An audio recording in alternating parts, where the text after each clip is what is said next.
Shout out to US ARC and all US ARC members. If you don't know what US ARC is, don't be ashamed. Just go ahead and click the third link in the description below. See what US ARC is all about, okay? You never know when legislations are going to hit your backyard, so that's why it's very important to consider becoming a US ARC member today. These numbers really do matter, and they look at it for consideration when it comes to battling legislation. So first and foremost, thank you, Phil Goss. Thank you to anybody out there who partners up and volunteers with US ARC organization. Thank you for anyone out there who's a US ARC member. And if you can't become a US ARC member today, please talk about it on your platforms.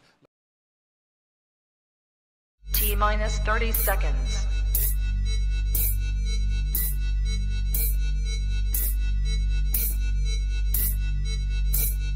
T-minus 20 seconds.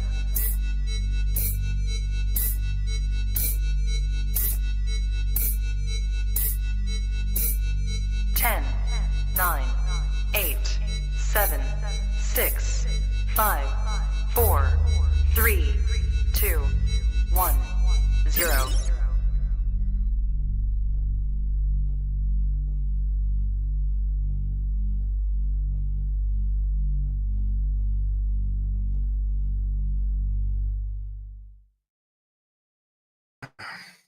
Trap Talk Reptile Network, the coolest reptile network in the world. Episode, holy shit, 666. Oh my lord. Guess we're getting evil tonight. You know what I mean? No, listen, going down under.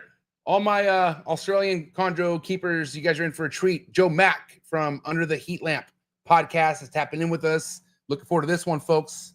Been bringing some mad heat to his episode. So yeah, looking forward to getting to know Joe more. And if this is your first time tapping in, get that like button smashed, please, and hit that subscribe button, hit that notification bell, select all. You'll be reminded of every single podcast released from the network. The mayor of Chondro Town, Bill Stiegel, in the fucking building.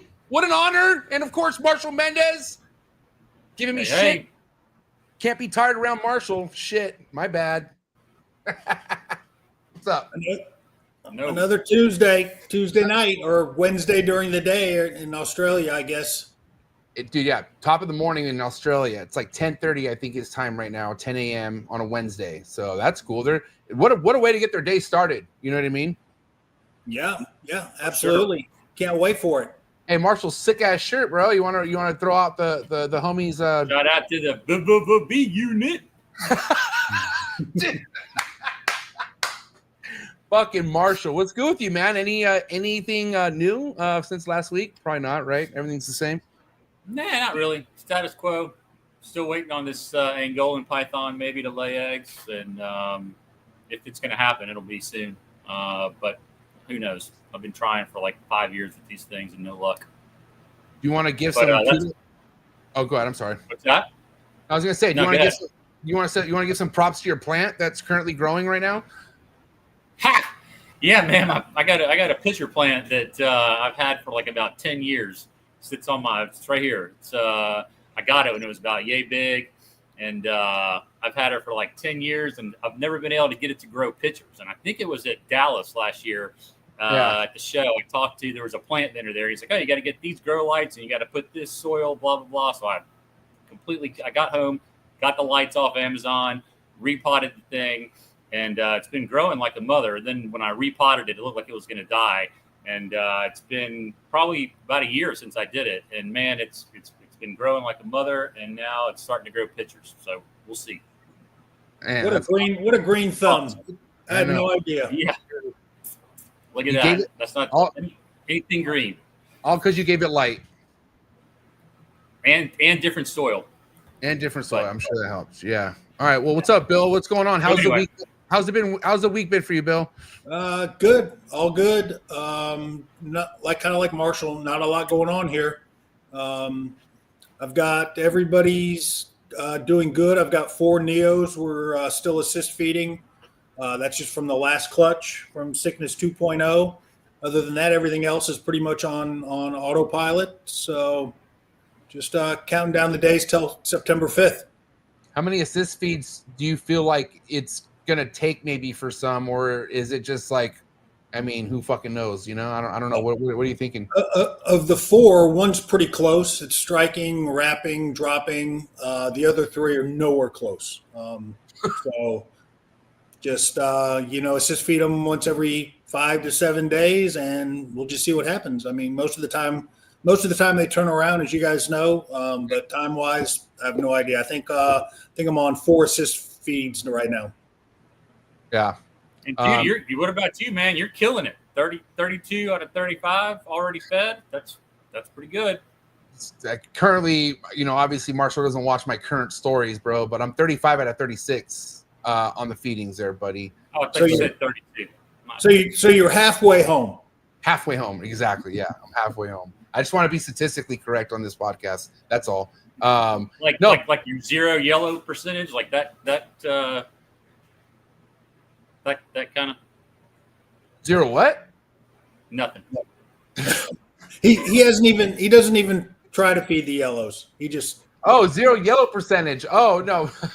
I got that one. My bad. That joke went over my head. I'm sorry. No, yellows are great, bro. I mean, they're all doing great. Like the only thing that's being assist fed is a snake that was on death's door, tied up in the umbilical cord, and it dipped out of the egg, like literally that night, and was just very scrawny and just it's flooring. It doesn't even want to perch. Like it's just weak. You know what I mean? But it's alive and it's flickering its tongue. So I'm not even wasting time with this thing. I'm just shoving down mouse thighs, and hopefully it goes in the shed. Mouse thighs. Huh. Yeah, only because I had a mouth thigh thawed out. Like I not a thigh, but I had a mouse thawed out for something else I was feeding, and so I just figured why not? So won't eat a gecko. I didn't go the gecko route just because I'm that's like my last resort. I feel like I'm talking like even if it's to the point where I'm assist feeding and it's striking, it just still doesn't want to turn around. I'm gonna I would throw a gecko in there or offer a gecko, but I'm just not a fan of the way they grew off them last year. I'm kind of looking at it as like okay, I hope this is like a one deal thing and then you turn around. But I just haven't had to go that route yet. Like I've been very lucky with the ASF pinks, dude. It's been fucking awesome. Like, and obviously they're smothered and covered in quell down, which I think is crucial. And that fucking heat pot, bro, the little ceramic little thing that you put me on, fucking game changer, dude. Holy shit. Don't have to move. It's all right there and it stays hot. And I figured out a way because that thing is scorching, but I triple bag it and I put all the button quail and I put all the ASF pinks together and I let them all fall out together. And it's like, and it doesn't overcook it. It's like perfectly and I trap it in that fucking pot, not when it's on, but after it gets fully hot. And I'll leave it in there for like an hour and then I'll come back and that shit is just perfect. And I can even smell it, oh my God, shit, so dude, I'm having fun over here. Are you thawing them out dry or in the water? In the bag. So I'm drawing them out dry in the bag. So they're throwing out in a Ziploc sandwich bag. And then what I'm doing is I'm getting them hot even still. So I'll even still have a cup of water. I'll put it in the hot water for 10 seconds. And then I'll put it on the paper towel that has a bunch of quell down on it. And I'll just fucking roll it around the quell down. And that thing is just fucking covered. It almost looks like a goddamn fuzzy, almost looks like an ASF and a full grown ASF when I'm done covering it with feathers. And so, yeah, dude. I wonder if just thawing them out together would get enough smell on there to not have to put the nothing else. So everything right now that's eating doesn't need quell down anymore. They're all just eating they're taking the little fuzzy or the little ASF pink straight off the bat. So I don't even have to worry about quell down right now until the next batch. That's all in shed right now. And then I got the other clutch that I got to separate tomorrow. So yeah, like Bill said, I'm halfway there. So, but hey, listen, I want to give my props to you, Bill, and obviously you, Marshall, because regardless of these things eating right off the bat, it's a lot of work, man. It's a lot of fucking brain energy that you're putting into each one. And yeah, you get one to drop, but that's after doing maybe 4, 5, 6 attempts of it dropping it. And it after the 20th one, you kind of you have to refocus your vision after a minute. You know what I mean? And so either way, I give you props, Bill, for the amount of years you've been successful at doing this. Because we're not just talking about 1 year with what you've been doing this year. You've been doing this, multiple years now, and that's my goal, man. I don't want to be a one-hit wonder. I'm not trying to just be that guy who's oh, cool. Remember that 1 year you went 70 for 70? No, I want to keep this rolling into the next year. You know what I'm saying? So, But props to you, Bill, for sure. Yeah, well, I mean, we talked about it before. You're learning a lot this year, no doubt about it. So yeah. All right, listen, I don't want to wait longer. I'm going to bring Joe Mack on. You guys don't know much about Joe, right? From what I recall. I mean, I just got put onto him. So, I mean, I don't think you guys crossed paths with his page yet or know anything about his podcast yet, right? No, completely in the dark. So this should be a very informative episode, at least for me personally. Yes. All right. Yeah, you guys checked out his account today, but that's about it. All right. Well, you guys ready to bring him on or what? To meet him. Let's do it. Let's do it. All right. You guys are all in for a treat. So do me a favor. Do what you got to do to get your mind right and do what you got to do to get hydrated for episode 666. Joe Mack, Under the Heat Lamp podcast, coming at you right now. Let's go. Choo!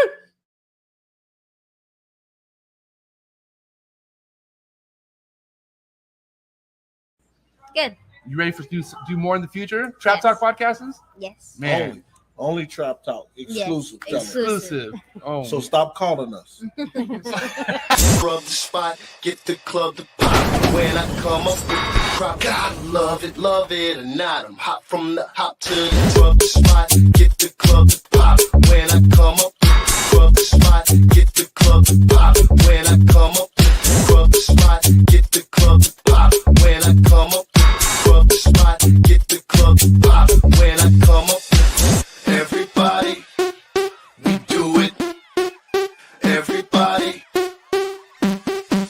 we do it.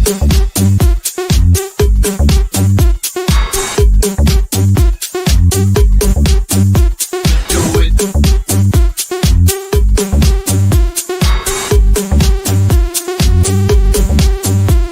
Do it.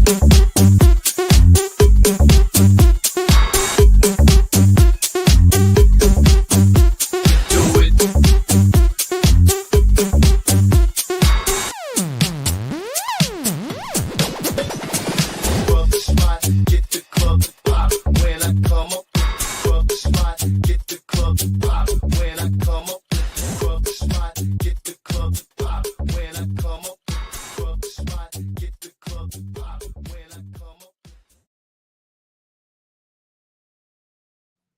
And we're live, episode 666. Satan's Helper. I'm just kidding. What's up, Joe Mack? Welcome to Trap Talk, buddy. G'day, fellas. How's it going?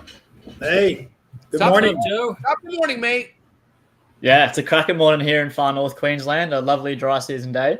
Crack of morning, dude. Hey, I'm sorry, bro. I just love how you guys talk. I can't get enough Australians fucking like your guys' slang and all that is fucking pretty sick. I'm just saying. So Yeah, it's interesting. I spent a fair bit of time in the US, and my whole dialect essentially changed because I had to speak in a way that Americans could understand me. Dude, What part of the U.S.? I lived in Florida, in Miami, for 6 months. I did a semester abroad over at UM there. Nice. Oh, nice. Okay. really cool. Yeah, which I thought we'd get to later, but we're here now, so we may as well dive straight in there, huh? Let's do it. Yeah, cool. So it was August in 2016, and Repticon Miami was on college, like it was in the hall at university. So I was like, sure, I'll duck down there. And I just got chatting to people about places that I could go and get more experience with reptiles. This was like really early in my sort of reptile journey, I guess. And this guy, it was Chris Woodcock from Get Hooked Snake Hooks. He wrote down a phone number on a piece of paper and was like, yeah, go ahead and give this guy a call and he might be able to, help you out with some reptile experience. I was like, cool. Never heard of this Tom Crutchfield guy, but I'll give him a call. Why not?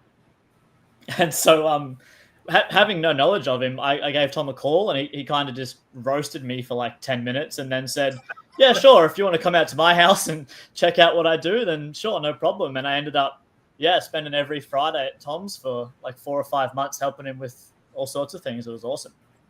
Wow. That's interesting, bro. Awesome. Holy shit.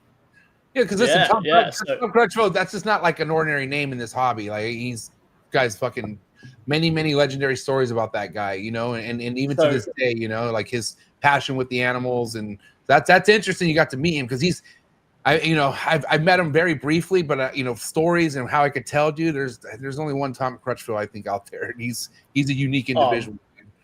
100%. And I think, like, obviously I've learned a lot about Tom now in the last 9 years, but going in there with no like previous stories or any, you know, bias about him, it was awesome. Like I cannot speak highly enough of Tom. He was a fantastic mentor, and his hospitality and the way he treated me was second to none, man. Like, yeah, it was phenomenal. Great experience. And then sort of after that, I just spiraled rapidly downwards into a life revolving around reptiles, I guess. Well, yeah, it's like once you get an itch like that, what other life is there? It's kind of like, you know, it's kind of like how it is for all of us. Like we found a species that we don't know no other way to live. You know, it's a part of our life. We love it. It's a necessity. Yeah. So, Joe, what else did you do in Florida? You worked with him on Fridays. What else were you doing in your 6 months there? Yeah. So I was studying at the University of Miami. I've got a bachelor's degree in zoology, ecology, and marine biology. So I just spent a bit of time in Miami just fooling around. I guess I strategically waited until I was 21 to do that semester abroad as well. So it was it was definitely an interesting experience. Bill, nice. A lot of time on South Beach. Actually, not that much. Probably I should have traded my time at frat parties for time at South Beach, maybe in hindsight, but that's okay. Hey, listen, I'm not trying to be all like, oh, I'm from San Diego with my beaches. I like the beaches in Miami. It's just the culture. I feel uneasy down there, dude. I've seen a lot of cops. Like I watch a lot of shit on like A&E, like on the TV sometimes, and I've seen shit just go down in Miami. And I know shit could go down anywhere, but dude, I just don't feel safe down there. It's like it just feels like a real deal life GTA like game. It's like another country. It is. I lived there. I lived there for two years. I was born there. I got family there. Yeah. You go with the media and it's no big deal. But I'm not used to it. So it's like, oh my God, who's coming? You know what I mean? I don't know. Well, it truly felt like that as an Aussie. Like we went to one frat party one night and a guy got shot out the front. And so yeah, and then people were getting held at knife point outside of school and shit, and I was like, yeah, I don't know, I'm pretty comfortable with the way that Australia's gun laws and whatnot are.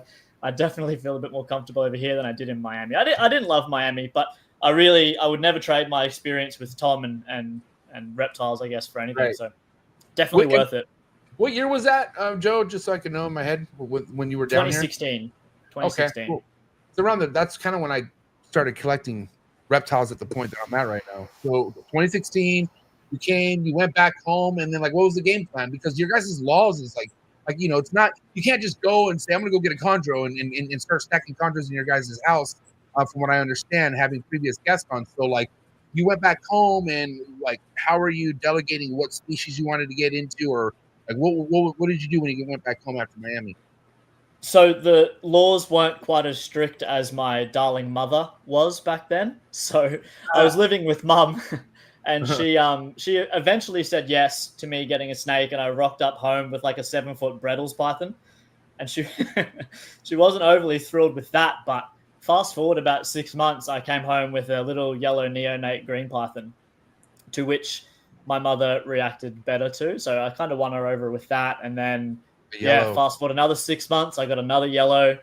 Yeah, so back then I paid $500 each for yellow neos, that's pretty much sort of what they were back then. But you know, and I didn't know anything about chondros really. I wanted a green python, and I got them. And then I think the next snakes I got were actually venomous. I think I got Western brown snakes after that, which is not the average sort of next step. Yeah, so I was living with a guy, and he had a collection of about 120 animals, and 80 or so of them were venomous snakes. So my experience went from, you know, not a lot to a very lot in a short period of time. So I was cleaning a lot of create. Look at this guy, dude. Holy shit. Dude, that's a taipan, right? Like that's a very highly venomous snake that you're working with right there. Yeah, so that's an inland taipan. That's, you know, on the LD50 scale, that's technically the most venomous snake in the world. And that one in particular is by far the biggest one I've ever sort of even heard of. It's a good 7.5 foot. And there was a female to go with it that was just the same as well. I didn't realize those got that big. Me neither. I thought they were like slender, like skinny. I thought they were. That thing looks like a goddamn Woma, like a blackhead python. Yeah, for real. And a lot of people are sort of under the impression that inland taipans are docile, and they can be for the most part. Those ones weren't, unfortunately. They were pretty, what I would Yeah. call busy. So they weren't necessarily like out to get me, but they were definitely busy. So it's a different snake to manage than a very docile inland for sure. So Are you keeping venomous still, Joe? Oh yeah, yeah. Got a handful of elapids here. Yeah, definitely. You And then have what any special permits for those there? Yeah, okay, yeah. The permits are always good. I think the permit discussion's a really good one. So in my state, I live in Queensland. Funnily enough, I live a day's drive from Iron Range where green pythons are. But there's a few different types of permits where I live, and mine that I currently have is a specialized permit. It allows me to keep up to 50 animals, but I've also got a venomous endorsement. And to get the venomous endorsement, I had to prove a bunch of things. So I had to have 2 written references from other keepers. I had to have a venomous snake handling certificate. I had to do a course to get the certificate. You got to have a first aid certificate. You got to prove you have all of the, behind me is my first aid kit and all the necessary tools. And you have to keep the animals in locked enclosures inside an escape-proof room. And when you get the permit, there's a condition in there that says that the department is able to enter your property to inspect basically whenever they want. So yeah, but Is that just for the venomous, or is that for everything? Any type I'm of not snake sure that if sure if that's for everything, because I've pretty much just had the venomous permit basically since I sort of got into keeping reptiles personally. But yeah, but the department doesn't necessarily have much capacity to go and check out people's collections. I've got friends who have really big collections that live in the major cities, and they've been inspected, but it's hey bud, we're going to be there in a month. Does this date work for you? We want to just check out check out that your records match what you're actually keeping and all that sort of stuff. So I think it's been mentioned on the podcast before, is we've got a pretty strict sort of record keeping that we have to adhere to. It's essentially, I believe, just to try to mitigate the risk of poaching.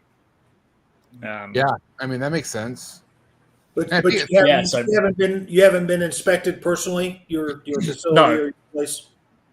No, never been inspected. No, never. I did get the departments, unfortunately, are typically run, and the people who work for them aren't people who really understand what they're sort of enforcing. So they're sort of enforcing flawed systems, and it's never really the person's fault. But my permit expired a few years ago, and I didn't know. And I called up I applied for a new permit, and then I got a phone call from someone at the department saying, are you aware that your permit's expired? And I said, yep, I am. And then they said, so for what reason are you applying for a new permit? It's expired. Because my old one expired. And this guy was like, look, mate, I'm not so sure about that. I'm going to have to flag that one through to my supervisor. I'm like, fucking, what the fuck? How hard can it be? So, and then I ended up getting audited, which is, you would think someone comes out to your house, checks what you've said you've got and what you actually have. But in this instance, it ended up being a verbal audit. So I got a phone call from a lovely young lady who asked me to rattle off all the species and numbers of animals that I had. And I did that. And she said, okay, all good. I'll just put that in the system for you. And that was it. Done. Nice. Man, that was easy. Oh, it was a few months. It was a few months of back and forths, but we got there in the end. Well, we could segue this into chondros, and I will say after this episode, you might get a letter in the mail. Right? You never know. Just so you know. So just heads up on that. Maybe they're going to want to inspect your UVB records and that sort of thing. I'm just kidding. All right, so chondros. How many chondros do you currently keep right now? 2. Unfortunately. Did you have more at one point, or you always had 2? So I bred chondros in 2020, and it's kind of like the age-old story of I had a 3.5-year-old female and a 2.5-year-old male, and I was like, oh, I'll just put them together, and whatever happens, happens. And I ended up getting a clutch of 9 eggs that all looked pretty good. And shout out to Aaron Hopper. He incubated those eggs for me. 2 of them hatched. 6 of them went the distance, but 2 of them hatched. And I was like, that wasn't so bad. First time around, she laid a pretty good clutch. Next year will be good. And that was 2020. And now it's 2025, and I have not hatched another chondro since. Got it. And those are the 2 original yellows that you bought? No, that's a different male. I actually have another male that's with a friend down south. He's keeping them outside, and we paired them up in March, I think, and he's literally just paired them up and left them. So we're seeing what happens with that. Maybe we'll get an outdoor clutch. Would be awesome.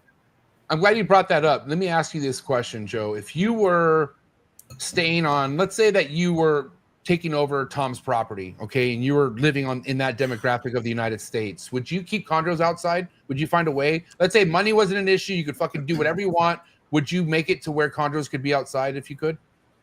So Tom has since moved. He was in Homestead, Florida, which is almost directly the same as where I live now. So without a doubt, 100%, I would leave my green pythons outside all the time. This year, I've brought them in because I've focused a bit, I'm trying to focus a bit more directly on actually breeding them. So keeping an eye on them and, moderating the temperatures and all that sort of stuff has just been a bit more important for me this year. But I would really like to keep them outside, just all of them long term, for sure. Now, obviously, Marshall, or go ahead, Joe. I was just going to say the temperature swings where we are. I've actually written down a few little cool. Celsius to Fahrenheit things for you. So sort of our hottest, so our hottest summer days are about 100 degrees, and then overnight it's 80, which is fine. You just have to plan for that. You would keep green pythons pretty much in constant shade, and you'd run a misting system to operate 30 seconds every hour or so in the hottest parts of the day. But last year, my greens were outside in 10 degrees Celsius, which is 50, and they were fine. Not a problem at all. They weren't just hunting or anything. They just, it was 50 for 2 or 3 mornings in a row, and that's fucking cold where I live. So it's cold. Yeah, so I think the big thing about snakes outdoors is the cold's nowhere near as much of a worry as the heat is. That the same day that they were 50 degrees, it got back up to 80 or maybe 76. So, if they can get up to that temperature, it's fine. And, you just modify your keeping practices with that. So obviously I didn't feed anything that week. Yeah. That's interesting. Obviously 50 degrees is low. And even only, you would think even it only going up to 78, 80, that's still warm enough. That's okay because it's that much of a gradient for them to get their body heat to where they feel safe. Yeah. Absolutely. It's also just for a couple of days too.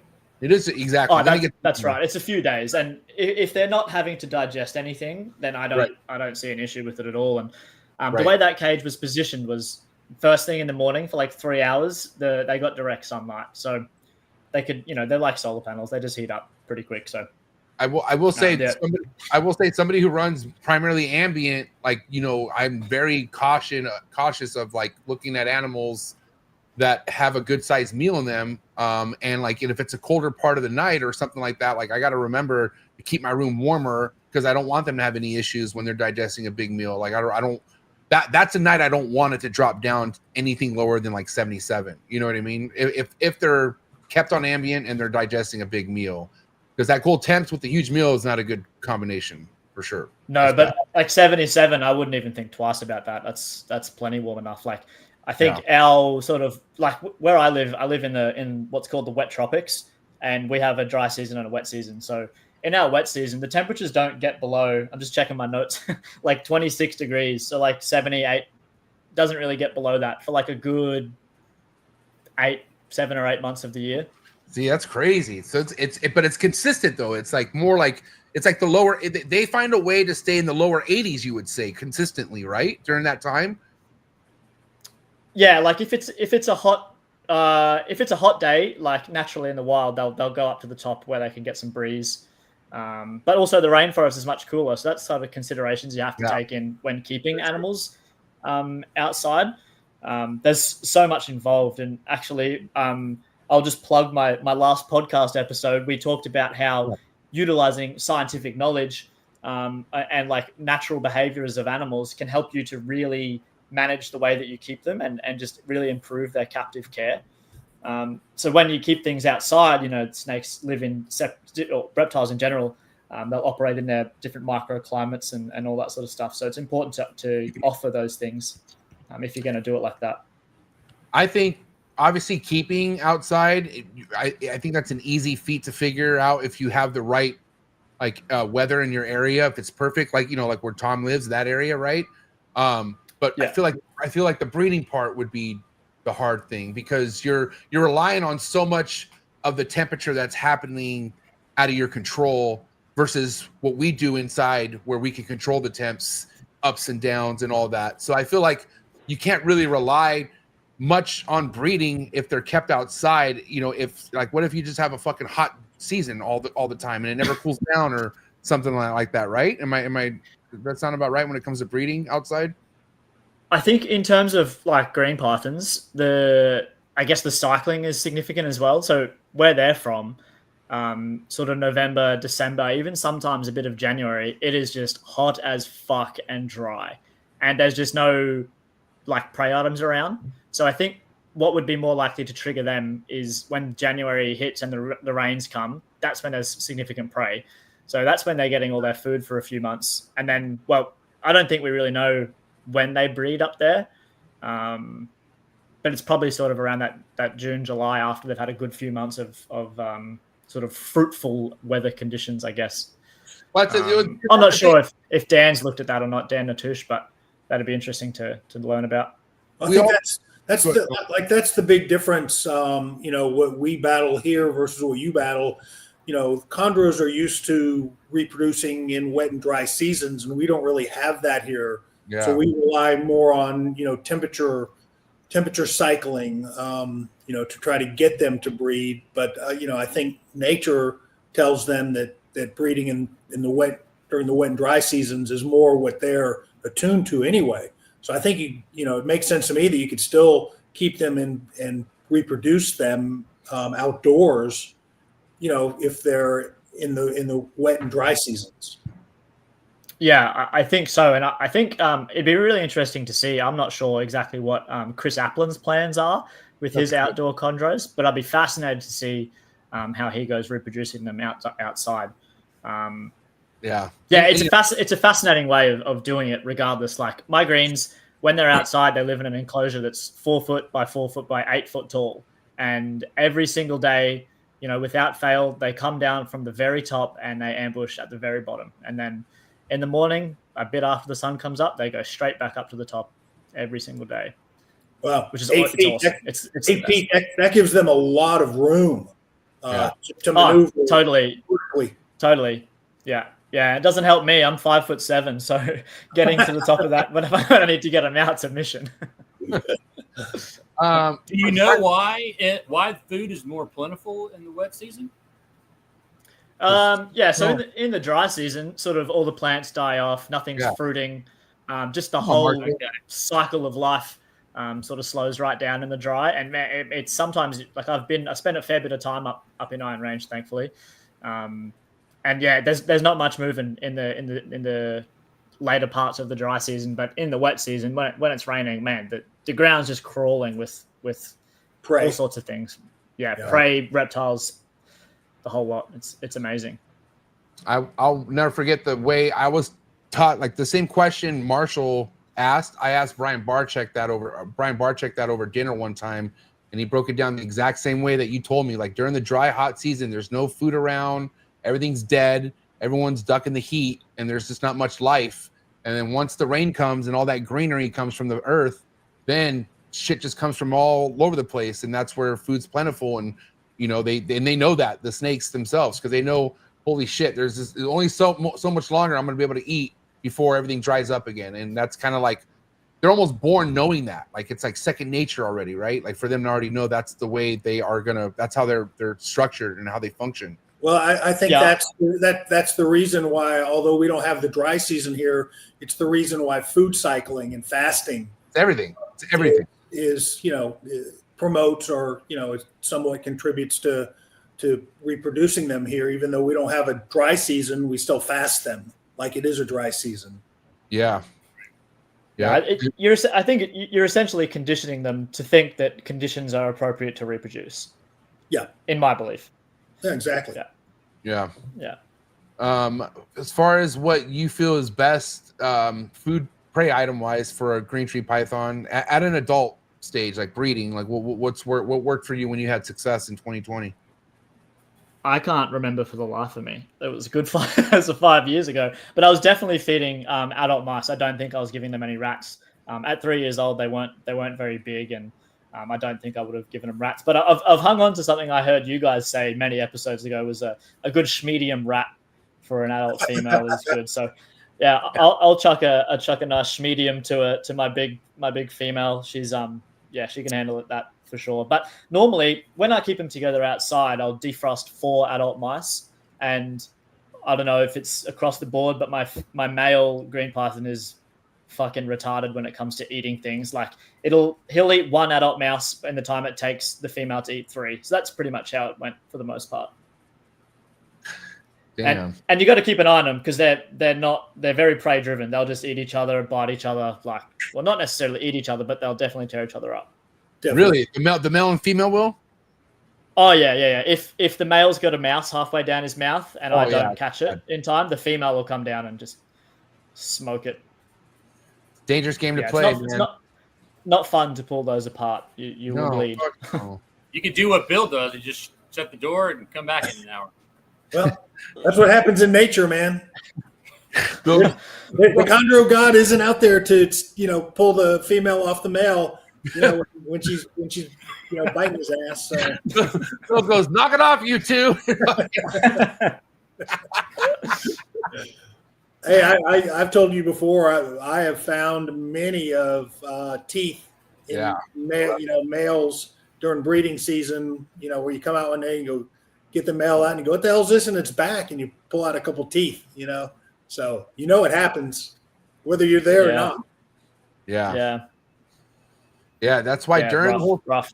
That's why it's pretty fucking ruthless during the whole cycling time when both males and females all they want to do is eat. And Bill, we talked about just nailing them in the face with the sprayer, and they don't give a fuck. They're just coming straight at you you're just hitting them in between the eyes, and they don't give a shit. They don't care.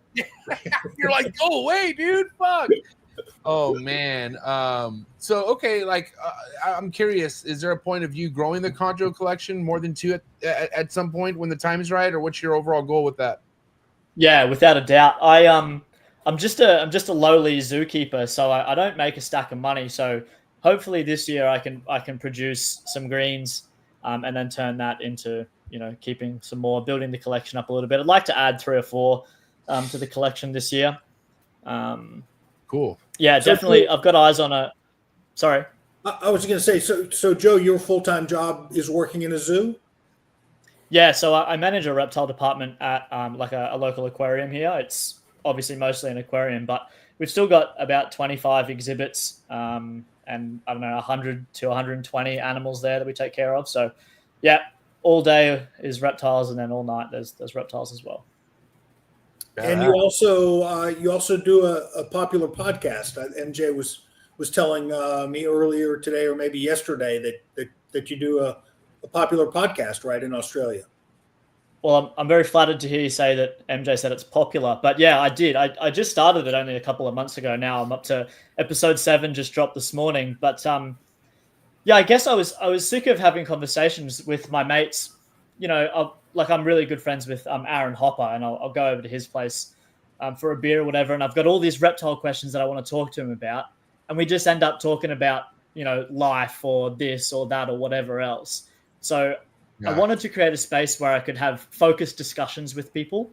And in turn, I think maybe if I could get a bit philosophical, I think the reptile community as a whole in Australia is maybe 10 to 20 years behind where you guys are. I think there's not a great deal of community. There's not a great deal of, in my personal experience anyway, of information sharing and all that sort of stuff. I think we're still stuck a bit sort of in the early 2000s. So if I could create a place where people are willing to come and talk about their experiences and share, information that they've developed themselves, and I think that's really awesome. So that's sort of the idea behind it. I'm just sort of easing into things. We're only on Spotify at the moment. I'm just doing an episode a week, and it's been really enjoyable. I've thoroughly enjoyed it so far. Yeah, and surprisingly, the amount of non-reptile people listenership I've got is great. It's awesome. Yeah, it's been really fulfilling, I guess. And as far as saturation in your area goes, there is none. It's just like that's what's so awesome that if you stay consistent with what you're doing, there's no one else putting out content that what you're going to be doing if you keep this up for the next year or so, which is cool. Yeah, for sure. There's a couple of guys who've done some really good podcast work in the past. The Australian Herpetoculture podcast was a really good one. There's some gems of info back in there. Definitely worth listening to, but those guys haven't posted in a while. So I guess, life gets in the way of whatever people have going on and that sort of stuff. So, but for me, I've just got work with the reptiles and home with the reptiles. And I've got I guess an opportunity where I can devote a couple of nights a week to recording and content. So it's good. What do you focus on your podcast? Is it green tree specific or just Australian specific or just all reptiles? It's currently Australian specific. I've got a couple of good friends in the US that have already offered to come on the show, which is really great. So I'll get to that at some stage. I started off just doing captive reptile stuff, talking about like people's collections and how they manage them. But the plan is to definitely diversify. I want to do conservation sort of stuff, people who've got a scientific background in it. People. I just also love, I do a fair bit of herping myself. Well, I have in the past, not so much recently, but people are always willing to talk about their herping trips and the crazy stories they have. So I'll throw that in there as well. But I definitely, in the works is a chondro specific segment as well. So I plan to get on all the Aussie chondro guys. I've got an episode there with Darren Ford, which I know he gets mentioned on All in the Tree Tuesday pretty often. Darren's a really great guy. So there's an episode there if anyone's interested. Yeah, I need we brought this guy up before. It's Berserker, right? Berserker. What does he go by? That's right. Yeah, Berserker Town or Berserker Pythons, but his Instagram's just Darren.Ford. Okay. He's like, so I told him you guys aren't able to keep any non-native Australian species, are you? That's correct. But as far as the Australian sort of departments are concerned, a green python is Morelia viridis. So it all works. Yeah. And a PNG type N is also Oxyuranus scutulatus, if anyone's asking as well. So there's a few bits and pieces that fly under the radar here. That all not fly under the radar, but they're okay, I guess. I gotta ask you, Joe. Like, what's a day to day for you? Like at the place you keep you maintain and work animals with. Like, what's the day to day like for you? So there's a massive team of us. It's me and one other guy, Julius Kraus. Kraus is the last name a few people in the US might have heard of. Awesome guy. We just do our front of house work. We take care of all our exhibits, make sure they're in tip-top shape before opening, and then the rest of the day is just spent on husbandry for the rest of things. We've got I think currently we're the only facility in Australia with emerald tree monitors on display. I know a few other facilities have them, but I've taken over from Aaron Hopper. He was in this role before I was, so we focus pretty heavily on the emeralds. They do my head in constantly. They're just tree monitors I think they're just super needy. They need a lot more attention than the average sort of species does. And we did manage to hatch one. We hatched one and it tongue fed at 2 days old. So can't ask for much more than that. Well, I would love to hatch fucking more, but Marshall, remember this guy, Marshall? Remember we talked about wanting to go to Australia and checking this dude out? He's the one that keeps a bunch of shit outside. That's Aaron Hopper, dude. He's a fucking G. This guy, I'm a huge fan of this guy, dude. This guy's the man right here for sure. Yeah, I'd like to call him out right now, actually. He told me that if I came on Trap Talk, he would one day as well. I don't think he ever thought this was going to happen, but here we are, Hopper. Time to step up. Yeah, come on, Aaron, man. Dude, I've been on Aaron's bumper. Well, I kicked back because, I get, I could read the room. Like, I know when people are just, like, not ready yet. And so he was just like, MJ, trust me. When I'm ready, I'm good. I'm coming on your show. And I'm like, all right, dude, please let me know. All because, like, man, like Patrick was even saying in the chats, like, if I could keep shit outside, if I had that weather, I so would. And I would just look at his stories of him on his porch, looking down at the tree monitors that are all outside. I'm going to pull it up, actually, right now. It's so awesome. His place is badass, man. It's so cool. It's a fucking dream of mine someday. You know what I mean? I will say Hopper devotes so much time not only to his collection but also his house. Everything is just immaculate. The whole place looks awesome all the time. So it's a privilege to go there, man. It's epic. How big's his property? I'm just curious. Like, is it huge or is it just is it because it looks like he has like a pond or some sort of a lake down where he's at, or it just looks look at this. There's thing. a pool. There's a pool behind those enclosures, and then go around the corner. There's a few more enclosures, but it's not big. But he's definitely made the most of it. And he keeps chondros outside. Yeah, I was gonna say that's all. That's what he does. The green tree monitors and chondros. Chondros, yeah, that's right. Yeah, where the here's some chondros. And he has a whole misting system, right? Like he has something that just like constantly like he has it all rigged up where there's a mist system, correct? Yeah, you have to up here. It just gets too hot. Another guy who lives nearby, like 10 minutes away, is Matt Somerville, and he does the same thing, outdoor enclosures with misting systems. And we're very fortunate to live where we do and to be able to do this sort of stuff. Is that a Kofiau? What is that? That looks Kofiau, no? Am I tripping? I don't know. I don't think he's got any Kofiau. I think it's a mustard, maybe. What? Yeah. What? Oh, yeah. You can't have Kofiau, right? You wouldn't be able to have that. Or is that? Is that even... we can. Yeah. Okay. Yeah. I know. Chondro Boz down in Adelaide, he's got Kofiau. Okay. Nice. Yeah. There's a few. Yeah. There's I like definitely how he's some got the vertical. The vertical caging. Vertical perches. Oh, he's got the the vertical branch in there. Yeah, the vertical perch. That's pretty cool. Like how he has levels going down the bottom. Yeah, they use it. For sure. No. Look, if you go back to one of that other video, it was one that's straight up and down. What do you mean? Maybe that one. Yeah. Yeah, that one. Yeah. Yeah. Right there. Oh, yeah, right. Like an actual like trunk, like a tree trunk or something. That's cool. Yeah, I don't know, but yeah, like that's definitely a lot of work, you know. I would just, man, I don't know if I'd be able to sleep at night knowing that my chondros are outside, especially some of the fucking nice ones. Like, you know, imagine having to put the whole, imagine having to put the whole backs outside, Bill. Yeah, I don't know. No, you know, no experience. That's all I can say. No experience with it. I think in terms of outside keeping, there's a lot of work that goes into setting it up. But once you know you've got everything dialed in and it's running how you want it, you just set and forget pretty much. Yeah, but like it's just my thing is like just like fucked up weather that you didn't expect or something, and you're not home. That's my worry, you know. Like I'm going to your misting system fails. Yeah, like I'm going to Disneyland tomorrow night and for the whole next day, and I'm so worried about my rat shed. Because we're approaching some hot fucking days, and I got this AC in there that I'm just like, I don't think it's gonna make it. Like I'm looking at it and I'm just like, huh. And so I'm fucking worried I'm gonna come home and all this goddamn work I've been putting into my rodents, they're all gonna be toasted. So I have somebody come by and check it out. But that's my biggest thing is like whether that's out of your control, like shit hitting the fan and you're at work, or you're like at the grocery store and you're like, you have a Gobi in, or you have a Gobi or something in there. I do, yeah. Yeah, I got something telling me what's going on in there and whatnot. But still, it's kind of like, man, like that thing's hot. It could get so hot so quick in that shed. Like if the AC's not on, like it could fucking cook in there if something's not giving it air. Like it gets hot in there for sure. Even with the ventilation, or not the ventilation, the what is it? The insulation. Even with the insulation, if that AC isn't on after so a while, it's a hot box. So yeah, I don't know. Nothing worse than walking into a dead rat room.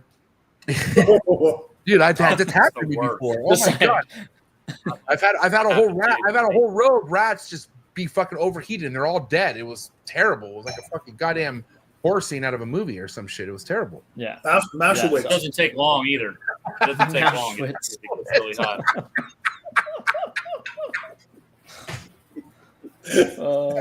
Terrible.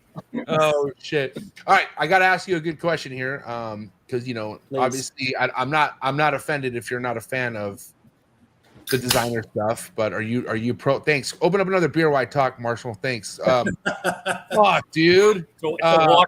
Is that a White Claw? Was that a fucking? Is that it's a water? It's a White Claw. Water. Is that a? Not a White Claw. What's that fancy water called? I forget. Anyways, Perrier, come on. Yeah, Perrier. Is that a Perrier? Hey, all right. So my question to you, Joe, are you pro designer, pro locality, or you don't mind? You're cool with both. I'm curious. I'm definitely cool with both. I am 100% looking to add a red to the collection this year, which would be, I guess, I don't know if we call them designer chondros in Australia. Like I said, I think we're still a good 10 or so years behind sort of everything. And, people are just sort of starting to develop stuff. I also will say I wouldn't consider myself connected in the chondro game here at all. Like I got a couple of mates I'll chat with here and there, but yeah, I'm happy with whatever. I do really want to get a nice pair of like good striped Aussies in the collection though. Just something with a real solid vertebral stripe. I think that'd be awesome. Do you have a source for that, Joe? Or are there somebody that you have in mind that eventually you could acquire a pair? Yeah, definitely. So there's Russell Grant. He's a long time green python keeper. I think he's down in Victoria and Melbourne somewhere. He's got a really solid line of Aussies, and then I'm gonna poke Darren with a stick until he sells me a red baby. I was gonna say, you already got Darren on your fucking, on your homie list, so that's a good start. Yeah. Oh man, it's a great start. And I had a beer with Dan from Red Earth Reptiles a couple of weeks ago as well. He's a great guy yeah, too. shout out to Dan. What a cool guy. I fuck with Dan yeah. too. Yeah, big time. He's great. What were you gonna say, Mark? I'm sorry. The Aussie locality. Do you find that the captive red ones, does the white stripe come in like it does on the wild ones? I wouldn't say I'm the best person. Like I don't have a great deal of experience to answer this accurately, but from what I would say is that it definitely comes as a mix.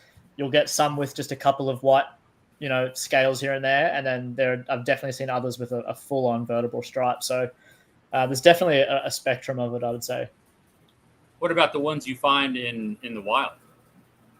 Yeah, definitely both a spectrum as well. Both. I've seen them up there with patches of blue on them as well. So there's a bit of a spectrum for sure. I'm going to show off some of your boys' stuff real quick because, I know Bill definitely appreciates a good designer. So does Marshall. But this is one of Darren Ford's red neonates that he's produced down there, guys. And some really good blue looking shit that he has for sure. He has some really good, nice looking stuff. Have you looked at, Bill, I think he's been brought up. I think Daniel Boswell, or I can remember who brought him up, but he's been brought up on the show before. Yeah. Bill, you recall? Yeah, no, I do. And I recognize a lot of the pictures that you're showing right now. Okay, cool. That's nice. So, MJ, there's one crazy one. If you just scroll down a bit, that one in the middle right there with all the melanism, that is fucking crazy, dude. That's berserk right there. That's for sure. That's berserk. I called Darren the godfather of designers in Australia. I don't know how he feels about that, but I'm going to run with it. That's a heavy name. I don't know how other people would feel about that down there because I feel like that's like a title everyone would really want to have. Because that's not Ryan Young, but he has now left the building. I don't even think he was here. Fuck it, whatever, Ryan.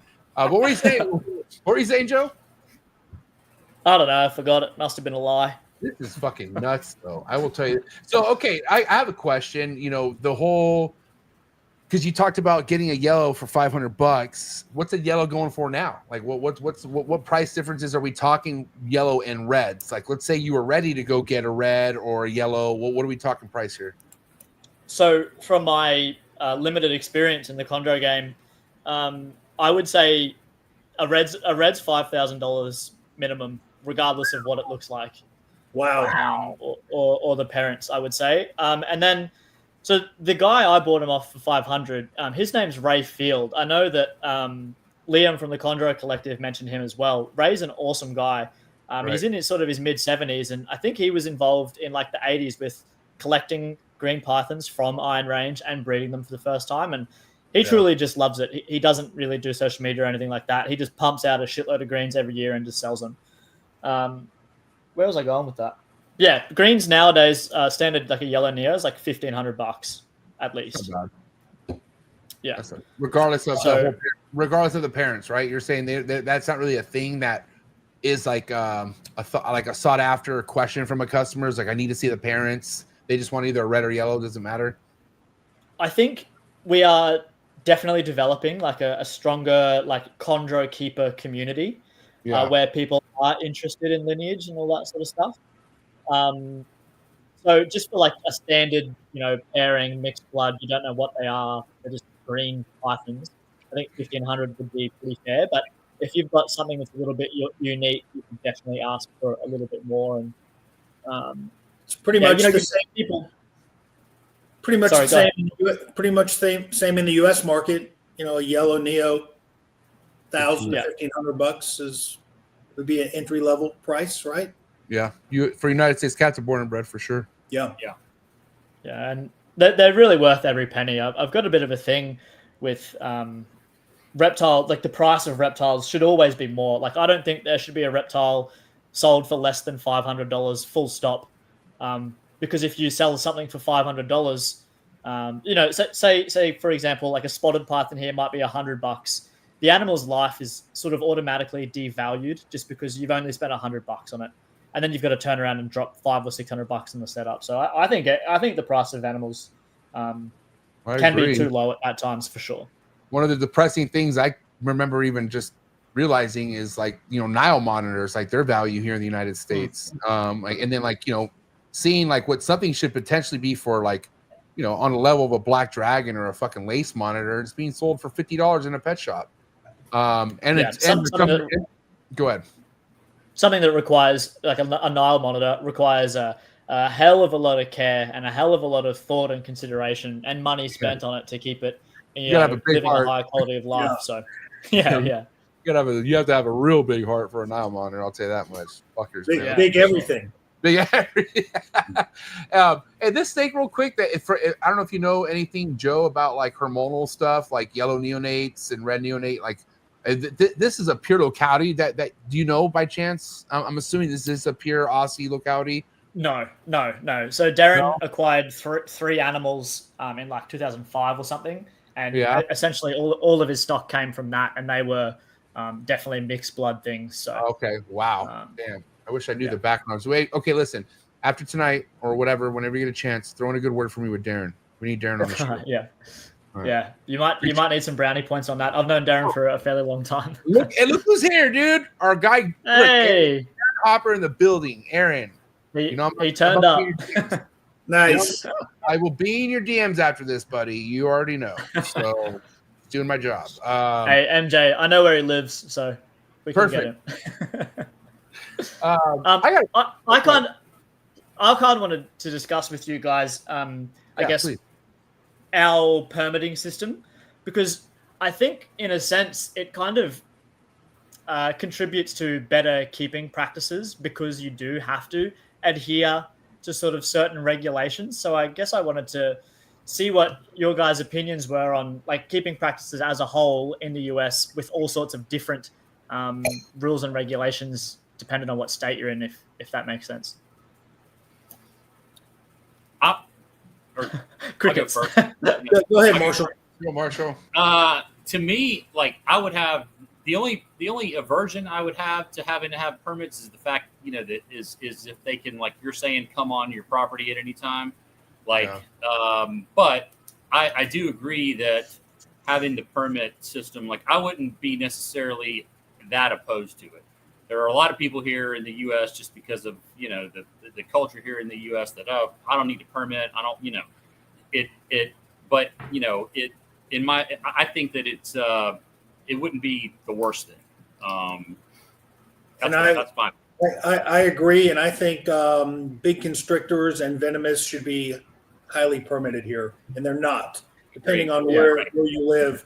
In Texas, it's the wild west. You can be a 18-year-old kid and buy the most venomous snake in the world at a hot show in Houston, Texas, with no permits and no responsibility, and I don't think that's right at all. So I would be in agreement, very, very similar to guns. Like, I'm in agreement with, you should be able to have guns, keep guns. I don't care how high you want to put the permit on them or the responsibility on them or whatever the proof of, responsibility. I think you should be able to keep them, but I think you should be able to prove that you're capable of keeping them And in many places in the United States, that's not the case. 100%. And I think sometimes we're sort of prohibited by, the people that are making the rules. Like, for example, the blue tree monitor thing that you guys are dealing with over there. Like, it doesn't seem like the people that make those rules necessarily have much of a grasp on what they're enforcing. They have zero clue. No clue. That's Zero. the problem. No clue. That's the problem. That's the The problem. regulators many of them are not in a position to be regulating. Yeah, because most of them are regulating not for the right reason, Bill. They're doing it for fucking other types of political bullshit reasons, either property, like mainly with Florida is motherfuckers buying up land and just destroying more fucking wildlife just so they can have property. And so like those are the lawmakers that we fuck with, and it's fucked up. We're not getting accurate stuff that needs to be regulated. There's a real fine line between responsible regulation and over-regulation. We see a lot of over-regulation here. There's places where in the United States you can't keep a ball python, or you can't keep more than 3 ball pythons. Yeah, because it's just overly regulated by people that have no idea what they're talking about. Right. So yeah, there's a fine line between correct regulation and over-regulation. Right. I agree. Agreed. And it's kind of not dissimilar here. So each sort of state has its own different sorts of rules that they have to abide by. Like in New South Wales, which is probably, if not our most populous state, it's the second. They can't keep emerald tree monitors. In Victoria, if you get a permit, you pay the money, you get the permit instantly. You can go and buy a 2.5 meter taipan the next day. So there's a couple of different sort of badass, but maybe questionable and not exactly responsible. Yeah, I think in Australia it would be great to see a nationwide licensing system. That would definitely save a lot of hassle for reptile keepers. And maybe I've got a biased opinion because I am a reptile keeper, but a nationwide permitting system would definitely be better for us. I mean, on this whole permit talk, the only thing that stands out in my head that definitely I wish I could fucking put down the gavel and just make sure this is all regulated. I would eliminate all private venomous reptile keeping if I could. Is that right? Yeah, I really would. Like I'm talking like I would obviously have some sort of leniency with like the rear fang stuff, like mangrove snakes, but like fucking anything that's from Africa, Indonesia, anything that's not native, dude, I don't think needs to be kept in the private sector. Like even Patrick Holmes in the chat. Yeah. No, just because of the recklessness, people don't give a fuck, bro. You should see some of the content out there with how these people just they see a Tyler Nolan YouTube channel and they go, fuck, I could do that. Watch me do this. There's like fucking over 100 of those people now, and it's the most cringiest thing to watch. And honestly, I feel like that's gonna be our downfall. Bad. It's bad for everybody. It's so bad. Yeah. What's the saying? One bad apple spoils a bunch. So Yeah. You, man, it's unfortunate because I got people that like Stephen Cush, for instance, fucking he loves the venomous, and then Kyle Vargas, who like if you want to talk about my favorite venomous reptile keeper we have in the United States, Kyle Vargas, like that guy. I don't know who else is dialed in like that guy, but he's behind the scenes for a reason. Even himself, he's ashamed of the venomous community. He doesn't want to be a part of it. He'd rather just do his own research and geek out on his own life and enjoy it versus being a part of the fucking circus, because it's a goddamn circus out there. And so, man, and it sucks because there are other people like Kyle and Steven who love the like Patrick. Or we were talking about Patrick, who obviously has a fucking green thumb for this shit as well. But there's just other people who just aren't like these individuals, and they don't have the knowledge. And it's about content. It's about TikTok. Like, let me get famous. I don't care if I get bit in the face. That type of shit, Yeah, but 100%. And sorry, Bill. Go ahead, Joe. I was going to say, like, unfortunately, it's those sensational guys on TikTok or Instagram or whatever it may be, swinging a rattlesnake around. They're the ones that, make the news. They're the ones people hear about. And then there's guys like you guys or me, for example, and they're like, oh, the average punter will see me and be like, oh, you're a reptile guy. Did you hear about so-and-so that did this? And automatically we're all roped into the same thing. So I guess that sort of comes back to the, one bad apple really spoils a bunch. I think those guys can fuck it up for all of us, unfortunately. What about that one guy who got bit by that taipan? The old dude. He already looked like he was dying, but you remember that shit was all over the fucking place. What's his name? Yeah. Lebowski? Jeff Leibowitz. okay, do you remember that, Bill, at all? I don't expect Marshall because he doesn't pay attention to drama apparently. But I do remember that. okay, And whoa, he's back and he's free handling shit again. and he's back. Exactly. Yeah. What a great example to exactly everything I was talking about. And this guy is fucking goddamn in his 70s, or I don't know how old he is. Yeah. But it's just not normal. Like you look at that, and it's like, dude, that's fucked. You know what I mean? That's not the standard. That's not what No. we're all doing. I don't want to give that guy any airtime. He fucking sucks. Yeah, my bad. I didn't even do that, but that's No. exactly that's exactly what I'm talking about. But dude, there's a youth doing that shit. What he's doing, you know what I mean? That's the problem. it's crazy, man. Monkey see, monkey do. Exactly. But you know, but if you had a way to regulate it more tightly, you know, I hate to punish the people that do it right. Yeah, same. That's the thing. It would It's suck. for the people that don't. So- It's, you know, again, I hate to keep equating venomous species to guns, but you know, there's a way to do it correctly, and there's, you know, the people that don't do it correctly. I hate to punish the people who do it correctly for the idiots that don't. Yeah. Okay, Bill. Well, hold on. Great example, Bill. The way you look at guns, the way you own your guns, compared to other people who have, you know, erased serial numbers, ghost guns, and shit like that are committing crimes that all make any other gun owner look like a piece of shit because look what guns are doing to this country when it's not all gun owners. You know what I'm saying? That's what I say. I hate to punish. You know, what is probably the majority. I would say the majority of venomous keepers keep them correctly and do the right thing. I think it's probably the minority that, you know, are all the ones that are on social media and TikTok that are, you know, doing things that get the likes and all that and the views that are ruining it for the, you know. And I have no fight in this, right? Like I don't keep venomous. I have no desire to keep venomous, but it would really, you know, I don't want to see the people that are doing it correctly punished for, I think, what is a relatively small minority that are not doing it correctly. I think that's kind of where our permits come into play, because if you're being a silly bugger on social media, swinging around a Taipan or whatever, and you get bitten by it, that's the kind of behavior that'll end up with a knock at your door saying, hey, it's so-and-so from the department. We want to look at your collection. I hope so. You know, and Me too. unfortunately, that's too late. Yeah. You know, that's an incident too late. But I don't know.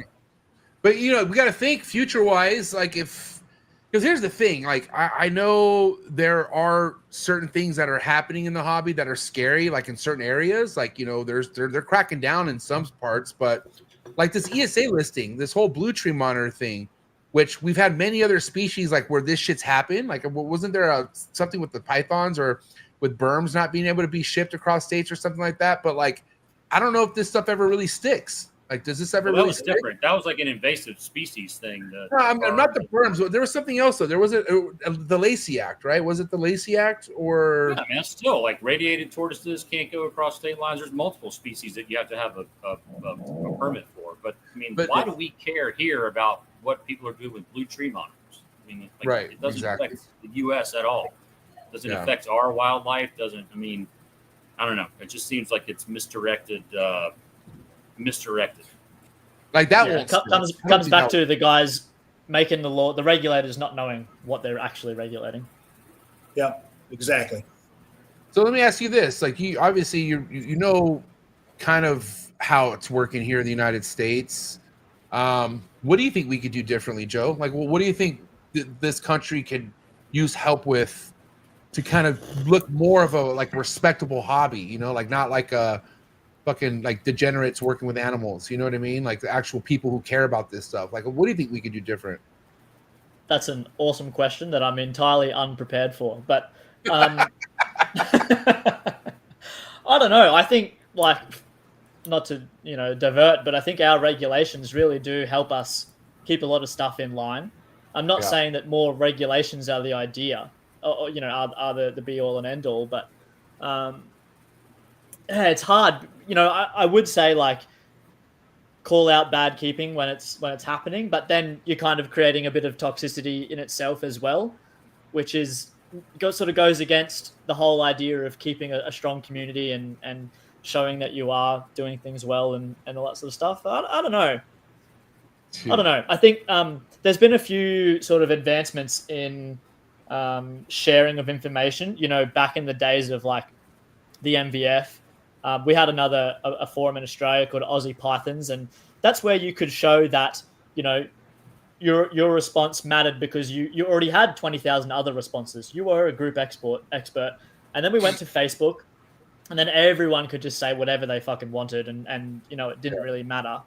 And then we're also again sort of taking a step in the right direction with some Facebook groups being really well moderated, almost like an MVF. So I think maybe that's a way of doing it, sharing good information willingly and also being willing to accept good information. But it's hard when people are coming into it because, you know, there's a whole generation of people being like, why would I believe you? You know, I just read this on the internet. You three guys, who are you? Why would I believe what you say? It's not what I want to hear. That was a rant. Yeah. that was a rant. Yeah. I don't know. It's a tough one. I think maybe just do the best that you can do with the people around you. What about as far as what's because from what I understand, there's not many reptile shows that happen in Australia, right? Like expos. Like, is that kind of the same thing in your area as well? Correct. Yeah, there was one expo planned for this year, but they did not get enough vendors, so they cancelled it. I remember. But what's been mentioned before on the podcast as well is that we just don't have the population you guys have. We have, I think it's like 25 million people as a whole, and you guys have 330 million or something. So our number of reptile keepers per capita is just way, way smaller. So, but the expos that have happened, the person who planned that expo in Cairns does a fantastic job of running expos around the rest of the country. So I think they can only get better. And I think expos are a really great way of involving people, especially even just the everyday person who doesn't really know too much about it. I think expos are a really great way to inform people about reptile keeping. I also heard, though, on this show that sometimes there's people, or for the most part, people like to just keep to themselves that keep reptiles in Australia. Like it's 100%. Almost, yeah. Yeah, which is something that's driven me to try to create a podcast where I can have people sharing information willingly on a platform like that. Right. Because it sort of comes back to, I think we had a really fantastic Facebook group from like 2015 to 2020 called Aussie Elapids. And it was awesome, man. Like all of the big names in the elapid world in Australia used to post stuff, and it was really great. And then it just posted, it turned into, just got my elapid permit, what can I get? And then it just sort of went to shit. And that's sort of, behavior where people are not willing to take advice, pushed all of the long-term knowledgeable guys away. And then, a bit of gatekeeping, a bit of, bad reactions to advice has really pushed a lot of the old school keepers out of it. So, which Marshall, 20, 30 years ago, that's kind of how this hobby was too, right? Pre-social media, like it was a kind of a fucking private little world that you guys had. Like I never ever knew anything but a ball python growing up till I hit fucking 30 years old, and then I found out everything else. So that's kind of the same thing, right?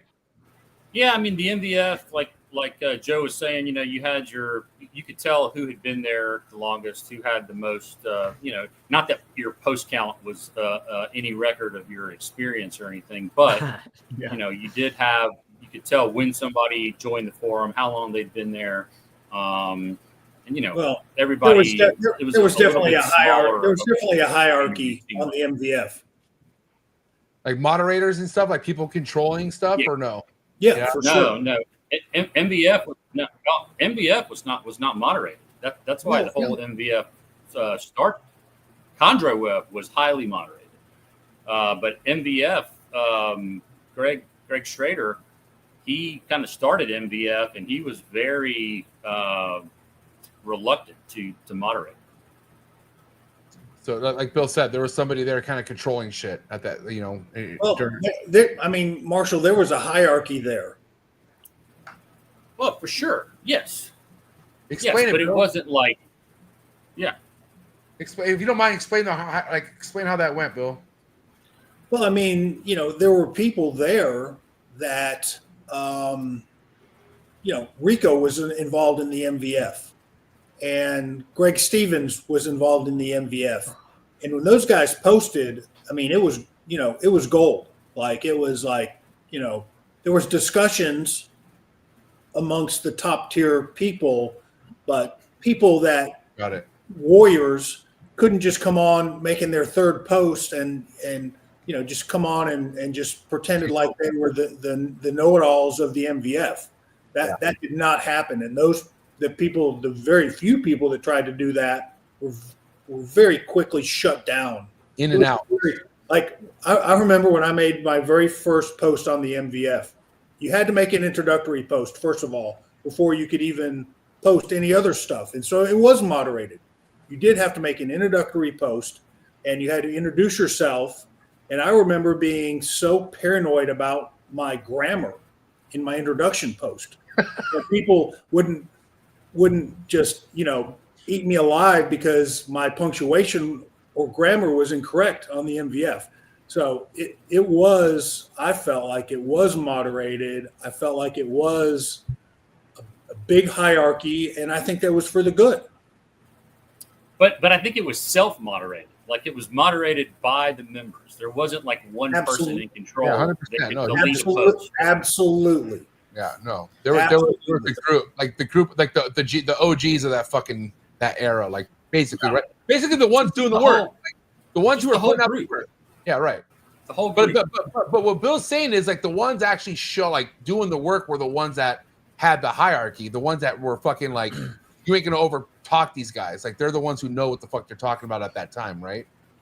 I'm telling you, it was so I don't know if intimidating is the right word, but you better know your shit when you posted on the MVF. and if you didn't, you would get crucified. Damn, dude. And so there was very little shit posting on the MVF. I keep seeing so many bring bullying like hashtags back. Should we bring back the MVF now or what? Like, do we need to? I think something that really separates the MVF from like Facebook groups for the average person with no experience at all, maybe they've somehow got Green Pythons into their algorithm. They could be scrolling on Facebook and all of a sudden the Green Python Facebook group pops up and they can read information there easily. But with forums like the MVF and Aussie Pythons, you had to go and seek out that information. So automatically, if you're, willing to seek it out, you should be willing to, soak it up and learn it. Whereas on Facebook, it's almost like it's incidental. It's incidental. Anyone can comment with, the same weight as someone else. Yeah. Well, the other great thing about the MVF is that you had the archives. So you could search a topic. You could search a topic and it would go back 10 years, from, some of the threads were 10 years old and they would get reopened and something that maybe wasn't true 10 years ago, would come back to life and, it could be reconstituted or updated. But the archives are always there. They're still there. If you go back and look, at least in the last couple of months ago, the MVF is still alive, still there. The archives are still there. And I will, on occasion, go on the MVF and search something. The information is still there. But Bill, let me ask you this. I mean, being with the position you are right now with the Green Tree Pythons, a lot of that information back in the day, that just isn't the way to do it, man. I'll tell you that much. Not everything. You got certain like techniques that people like. Somebody hit me up recently asking me like, "Hey MJ, I noticed you drop your temps in your incubator. I saw a presentation that Rico did on YouTube where he prefers like not to drop incubation temps like straight through." And I told him, I was like, well, I brought him, I was like, well, Bill has done both, and he went back to straight bake, and it's really all preference. And I told him I obviously had no issues dropping temps with what I did. It's just really kind of what is most comfortable with you with what you're doing, but what you have more success doing as well. And you're having perfect results doing what you're doing right now, right, Bill? Like you're not disappointed at all, no? Yeah, lots of different ways to skin the cat. But I think with the MVF, you had a lot of weight, about what you were doing. you had just seemed like you had a lot more people with a lot of experience weighing in on the conversation. Like, well, yeah, you can do it that way, but I've had success, doing it this way for a long time. To me, now it just seems like the Facebook groups are just, kind of like you said, Joe. Anybody can be an expert on day one. It carries the same weight, and yeah. I just don't think, obviously that comes with a lot of detriment. Bill, you run the best. You run the best Green Tree Python Facebook page on Facebook for sure. I'll tell you that. Which one's that one called? Morelius Verdis. That one. Well, it's the MVF. It's the Facebook NVF group. That one's one of the moderators. I'm in the background a lot, to be completely honest on that.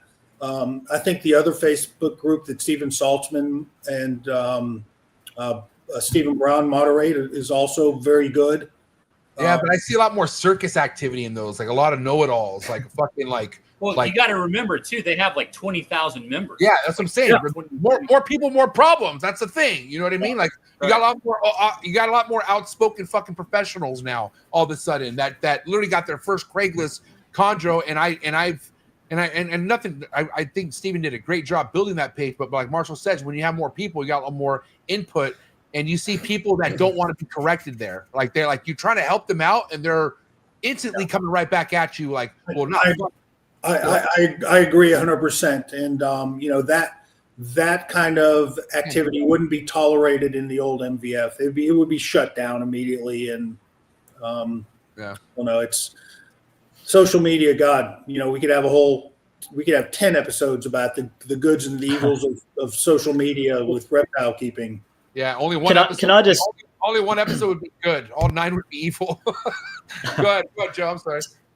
Just to add to this, I'm a big fan of the show. Obviously, been listening to all in the Tree Tuesdays and just soaking up as much chondro information as possible, because I'm hopeful I've got a gravid female. I've been doing a whole lot of stuff, and for a while there, every week you get on a different chondro person, and they have their whole different list of bits and pieces and experiences that are different to the last 10 guys.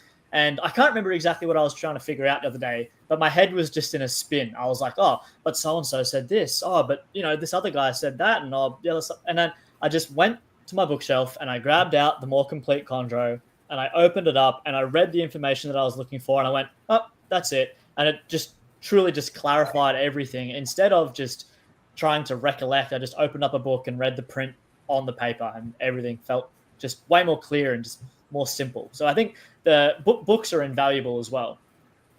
Yeah. And I love Greg, but goddamn, I go back to that book and I'm like, well, I would never do that. I'll tell you that much. And absolutely. Only because Greg was a fucking man for making that book. Like, who else had he made the book balls to do it? So I respect Greg so much for being that guy, and he'll always be known for that guy. But we've come a long ways from what's in that book. I'll tell you that right now. You know what I mean?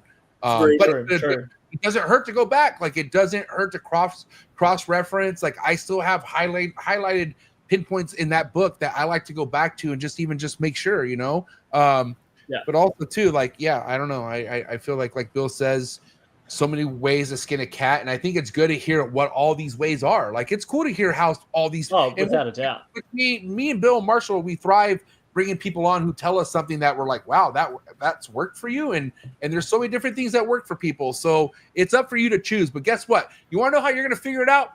Experience, people. Fucking figure it out with your experience, okay? That's how you're going to connect the dots. We've talked about this before. Let this shit happen in front of you, then make a choice what you should do moving forward. And then that doesn't happen overnight, okay? I know Speedy Gonzalez is out there that want this shit to happen quick. They have the timeline. It just you can't timeline chondros. Like, you can't. Like, it has to naturally just flow. Like, there's no other way to put it. Yeah, it happens when it happens. Yeah, for sure. And it might not happen for you. I'm sorry to say, dude. Chondros aren't for everybody. It might not happen. It's a ruthless fucking zero. What's it say? When you hit something that's very what's that fucking word I'm looking for? Like, there's no love. Like, I feel like if you get hit in the fucking face, I'll tell you. You said chondros aren't for everybody, and that is exact words out of Rico's mouth. Yeah, Chondros aren't for everybody. You don't have to be a rocket scientist to keep and breed chondros, but they're not for everybody. And I think you'll figure it out, relatively quickly if you're willing to pay the dues. Right. That's all there is to it. Willing to put in the time, pay the dues, do the research. But MJ, like you said, the best teacher, is just doing it, learning from other people's mistakes, but ultimately you're going to have to learn from your own. Paying the dues, right? Like once you start paying the dues, like, right, Bill? Like once you start like, oh, I walked in. Why is this fucking snake dead? You paid the due. Good job. Now we go to the next one. You know what I'm saying? And it's not all like that. I even know somebody recently who walked into his collection and there's a dead Neo that he got a few months ago. And it's kind of like, yeah, do what you should do to make sure everything's good. But what can you do about it? Like how many times, Bill, has that happened to you where you're like, the fuck? Like this snake was perfect yesterday. Like what just happened? You know what I mean? Yeah. It happens all the time. All the time, dude. So if you're okay with that, then let's do it. Yeah. These are living creatures. And, you have to be able to tell yourself you can do everything right and things still go wrong. Out of your control. You have to be able to forgive yourself when things don't go right.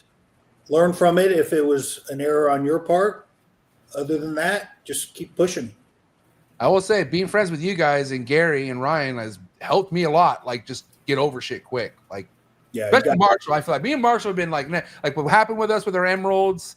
And then like, obviously I've dealt with a lot of prolapses like he has, and like you have, Bill. And it's like, dude, this is like, you just expect it. Like, you know what I mean? But it's not normal, meaning like it shouldn't happen all the time, but it's going to happen, dude. They're living animals. Like there's things that are happening within these animals that you don't see coming, and it's going to happen, dude. What the fuck are you going to do about it? It sucks. It really does suck, but keep it moving, man. You got other ones that are alive. There's so much you can do. You can do everything you can do, and that's all, I think with experience and with time and with education, the highs of keeping these things outweigh the lows. And that's 100%. Whether you're keeping them, breeding them, whatever. I think if you're just, consistent and you're passionate, that's all it takes in this. Yeah. Again, it's not rocket science, but you have to be able to take the lows when they come, and they will come. And they will break you down, dude. I've been broken down by the chondros. I really have.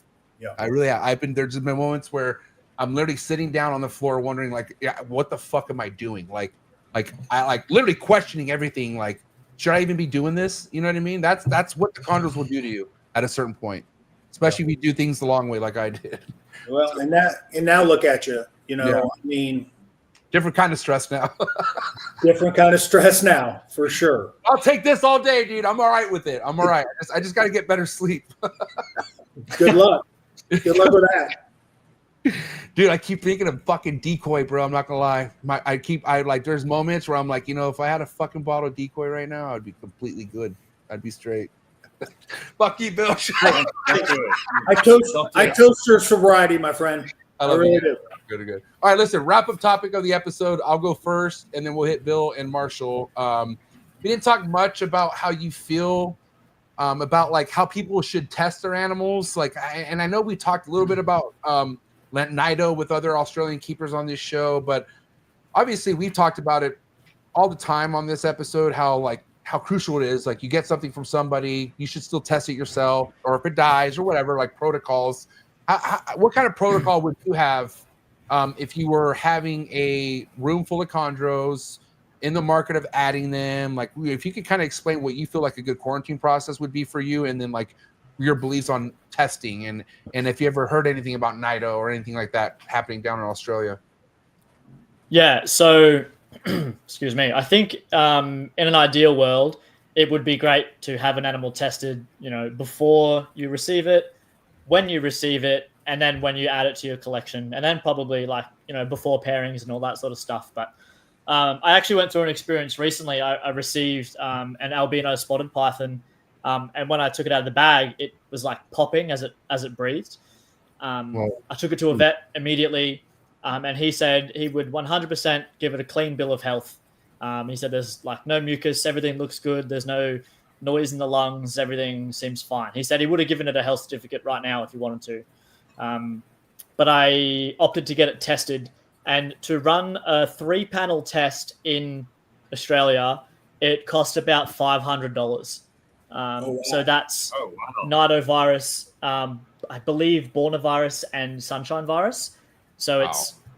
it's like $400 plus the consultation with the vet. So like, it's just not that feasible currently. I would love to see it, Not at become all. a more accessible thing in Australia. But just like Liam from the Chondro Collective said on the podcast, he's got himself a really good circle of mates who test animals as they come in from different collections. So with all of their knowledge and their tests together, they can get a bit of an idea on, what animals are coming in from where and what, they might have or not have and that sort of thing. I think, there's not really a great way to do it. Obviously, interestingly, I tested that spotted python and everything came back negative. It's still, kept in a separate room and all that sort of stuff. But I don't know what to do with Has it. it gotten better?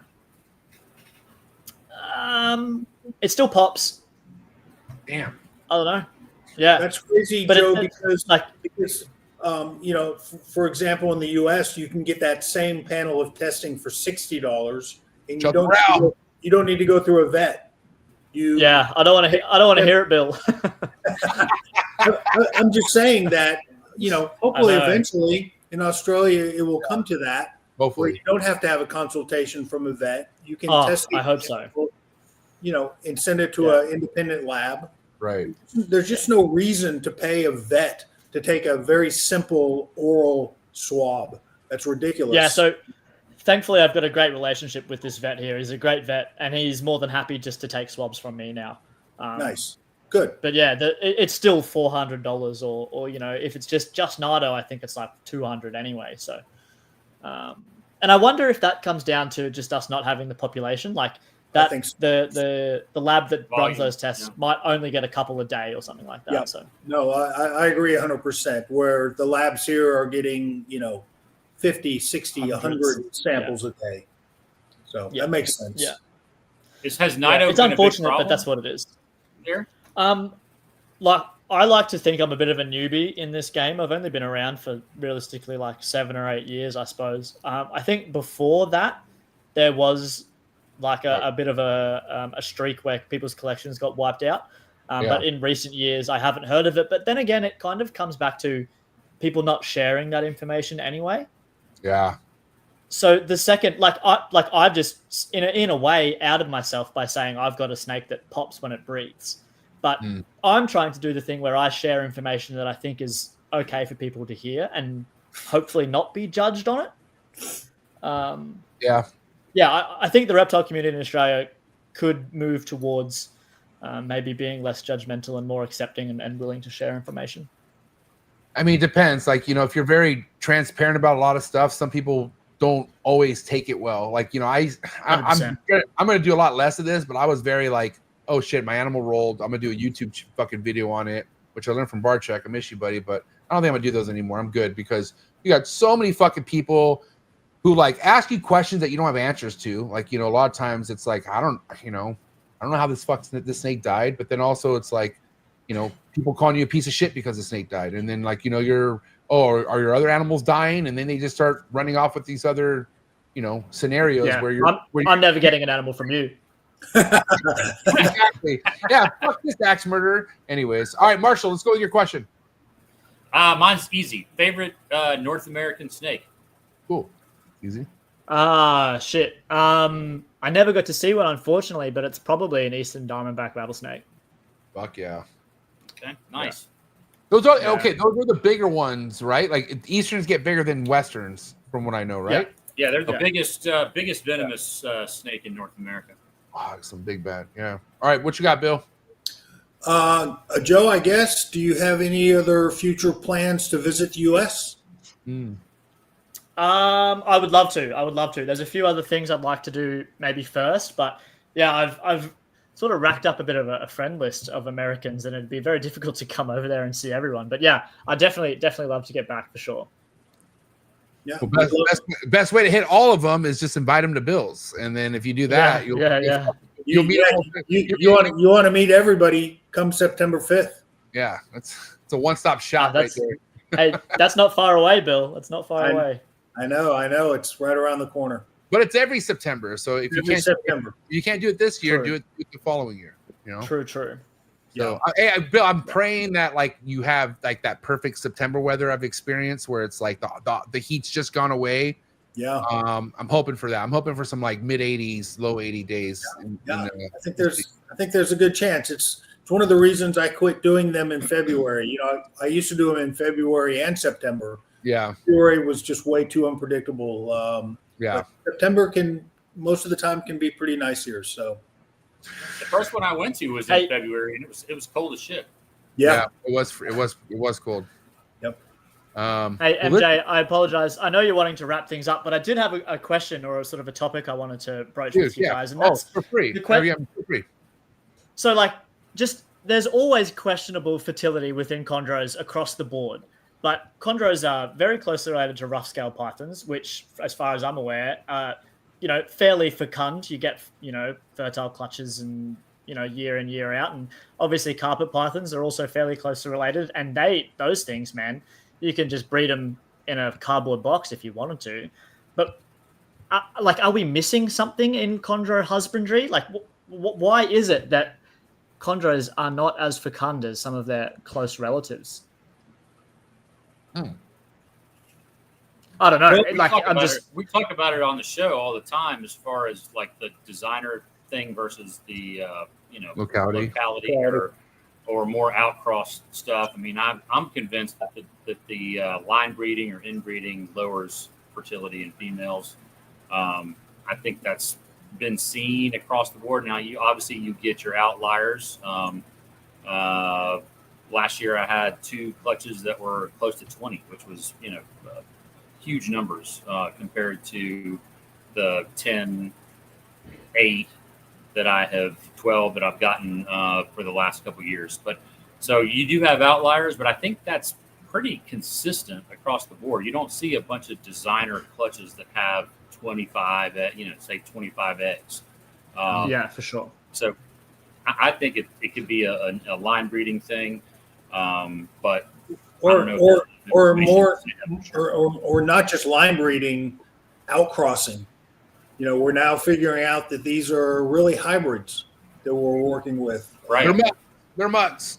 They're mutts. They're hybrids. They're different species. It's almost like breeding a green tree to a carpet now, I think, is what I equate some of these designers to, because we now know they're different species.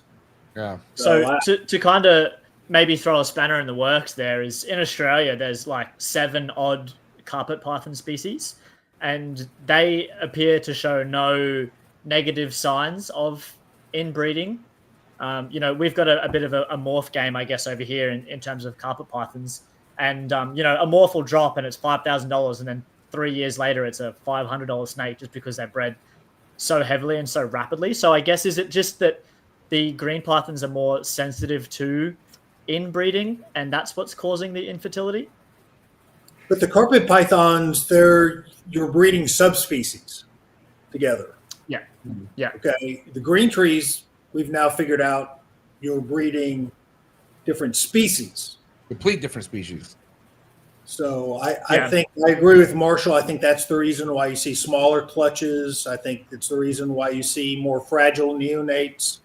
Again, MJ, almost all of your stuff this year has either been designer into localities or locality to locality. And I think those just breed, those are healthier pairings, to be completely honest. Yeah. Bigger in the seem to get more numbers for sure. More numbers, bigger in the neonates. Clutch sizes are bigger and more consistent. Garrick is the same way. He's House of Blues. He's not working with truly designer animals. He's working with locality crosses. Yeah, and he gets big clutches consistently. I think it's the same thing. Yeah. Yeah. Yeah. Okay. Yeah, it's interesting. It's interesting seeing how it all works. It's painful for chondro guys, obviously. But I wonder what's going to happen as we move forward, though. Like, I'm wondering if because I don't know, like I forget what Sock really had the year he had the last good year he had.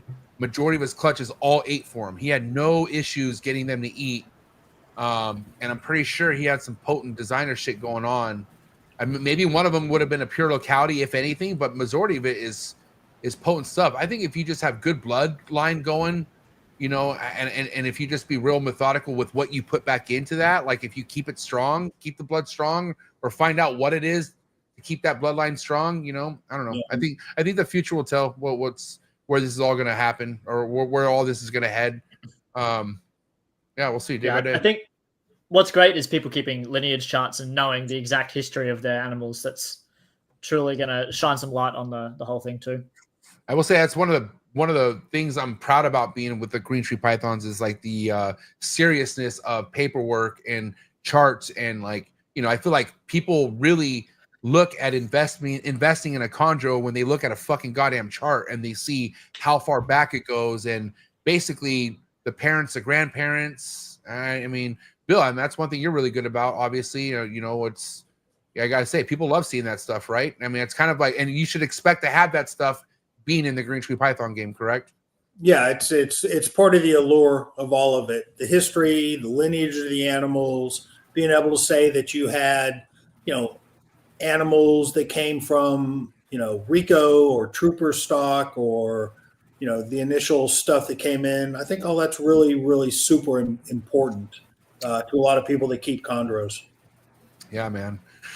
All right, Joe. Listen, Joe, you got anything else you want to talk about, bro? I'll totally leave it up to you. You got any other topics you want to cover? I had a friend ask me the other day. He said, essentially, will we ever see an adult green python that is red? Ooh, I get that. I get asked that all the time. Why can't they just stay that red color? Yeah, because they don't. No. But then again, we haven't seen a pied Green Tree Python yet. Like, there's a thing. I feel like there's shit we're gonna see with Green Tree Pythons at some point. Like, it's gonna pop up at some point, or something's gonna happen where a freak of fucking nature designer somehow stays red forever. I don't know. You can't say that's not a possibility, Bill. No, it's not a possibility, but you also have to realize that's not how they're engineered. They're engineered to go through a color change. Yeah. So I would never say it's not possible. I think you're more likely to see a pied Green Tree Python than you are to see an all red adult Green Tree Python. Yeah, and this there are quite a few that do maintain some red splotches or red scales here and there. Yeah. So, you know, yeah, like that. Yeah, well, that disappeared. This is Dan. We're bringing Dan back. Yeah, we're bringing Dan back on, and when we had Dan on the show, that's how this snake looked, and I was like, dude, if that stays, you're onto something. And it's still, dude, trust me, this snake is still killer by all means. But this is where it's at now, which is 3 years old. You know, obviously, I mean, Bill, at 3 years old, this snake's still subject to change, right? Like, it's not. Absolutely. I mean, route. Yeah. Absolutely. I would be shocked if those red blotches stay in another 2 years. I mean, I'm not saying it won't. I'd be shocked if they did, but yeah, who knows? That's sibling to Gasanova. Do you know that? No, I did not know that. Yeah, that's sibling to Gasanova. So, all right, Joe, you good? Yeah, I'm sweet. Yeah, thank you. Sure. All right, buddy. Listen, I appreciate you so much for coming by. Go ahead and drop your plugs where people can follow you, where they can listen to your podcast. Go ahead. Yeah, sure. So I'm just currently on Instagram at the moment. It's at joemack.uthl. And I'm on Spotify at Under the Heat Lamp with Joe Mack. If you're interested in hearing Aussies talk about captive reptiles, conservation of reptiles, any of that sort of stuff, tune in. And otherwise, hit me up. Anyone wants to chat reptiles, I'm all ears. Happy to engage for sure. So thanks. Badass, man. Pleasure getting to know you more, and I appreciate it, guys. Find all the links to him in the description below. But give it up. It's a wrap for Joe Mack, ladies and gentlemen. Thank you, Joe. Thank you, Joe. Thanks, Joe. Thanks, guys. Really appreciate it. Thanks very much. Enjoy your day, mate. Later, buddy. This was awesome. See you guys. Peace. Good guy. I love the Australian guys, man. I don't think we've not had an Australian guy I haven't liked. Like, I like them all. They're so fucking same. Cool. Yeah, same. Agree. What'd you think of the episode, Marshall? I thought it was great, man. Cool guy. I love hearing the Australian perspective. I like how they do certain things down there. So yeah, I just got to go. I just got to go visit sometime. Yeah. What do you think, Bill? Yeah, agreed. I mean, every time we have one of these guys on, it's always, I have so many questions, different questions than when we have American people on. I have different questions for them. I'm always very curious about their regulations, about how they do stuff, about what they have available to them. So I always love having these guys on. I have to share this photo. Do not try this at home, guys. Trust me. This is not a game you want to play. But look at this fool, dude.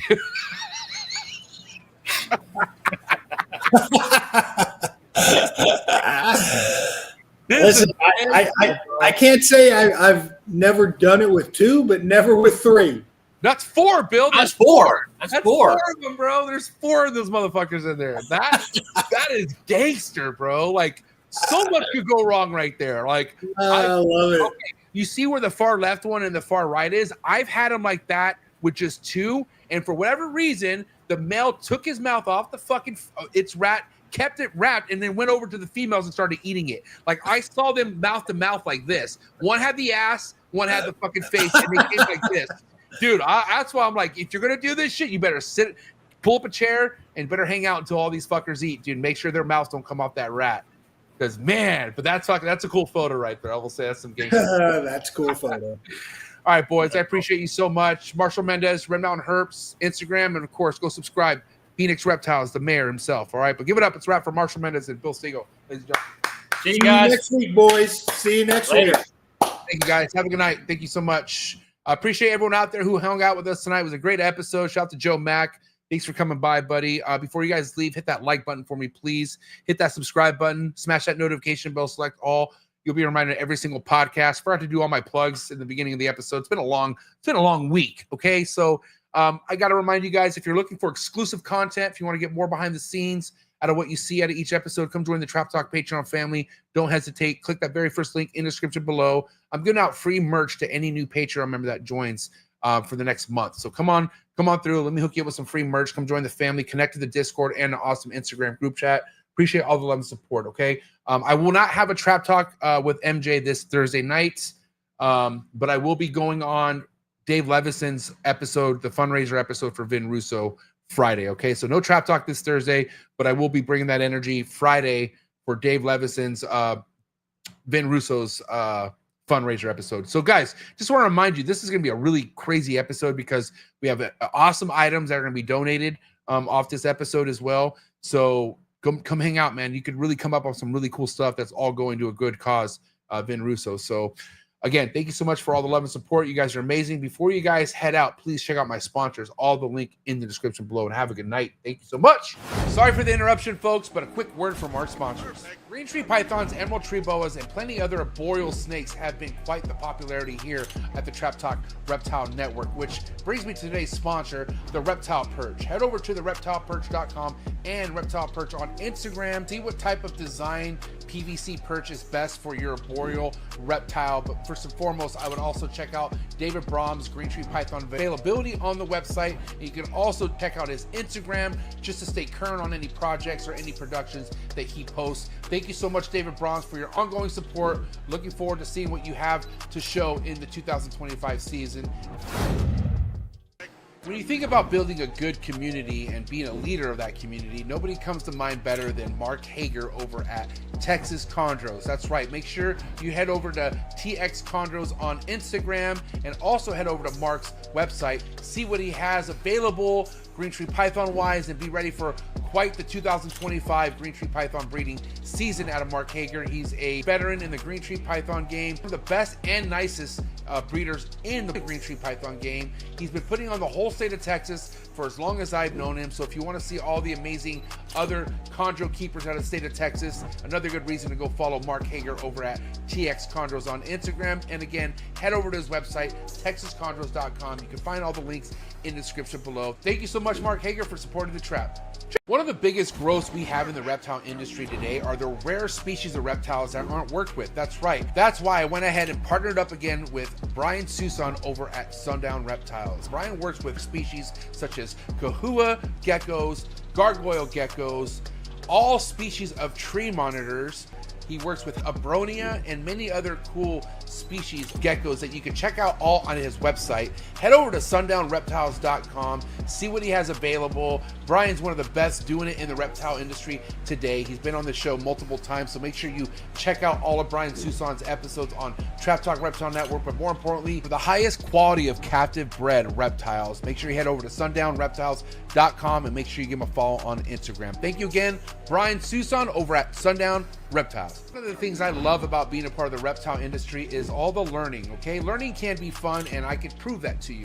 Thank you so much to today's sponsor, Gary Scavino over at GS Reptiles. I highly recommend you head over to his YouTube channel, follow all this man's content when it comes to learning about rare species of snakes you could be keeping in the hobby, and also just finding out how easy a lot of these rare species of snakes are to keep in general. So thank you so much, Gary Scavino of GS Reptiles. Again, head over to his YouTube channel. Also head over to his Instagram to be on top of all of his current work and be ready for a big year over at GS Reptiles. Thank you so much, Gary, for your ongoing support. I really appreciate it. Cheers.